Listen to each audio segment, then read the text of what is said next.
Have you ever found yourself tangled in complex code, trying to make sense of generic types in Kotlin? It can be quite a challenge, right? If you're facing issues with higher order or recursive generic type parameters, you're in the right place.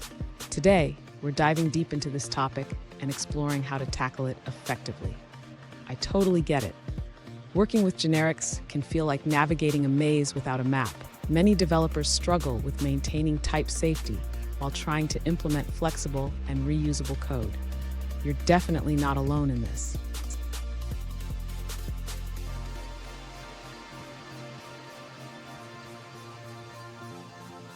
Let's take a look at a specific question from a user. They asked, how can I create a rich generic function in Kotlin that maintains type information while dealing with recursive generic types? This is a common scenario, and it can be quite tricky. So let's break it down together. To understand the issue, we need to consider the structure of the classes involved.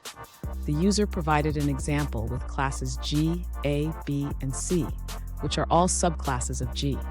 The goal is to create a function that can shuffle generic type parameters while preserving type safety. This is where things get interesting. And stick around. By the end of this video, you'll have a clearer understanding of how to implement these generic functions in Kotlin, and I promise you'll feel more confident tackling similar challenges in the future.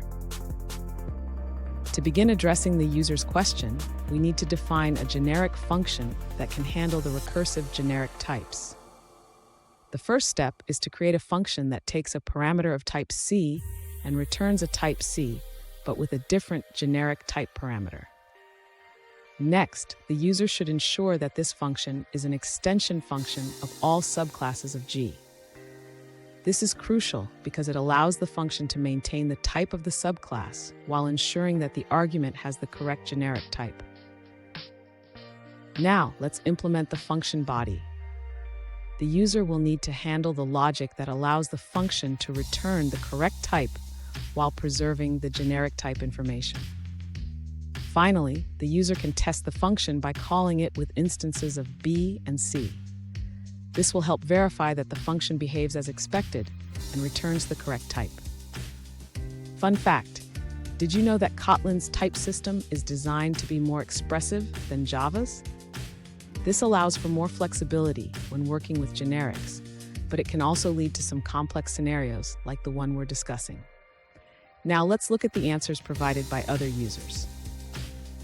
This user suggests exploring the concept of higher kinds to address the challenges with recursive generic types in Kotlin.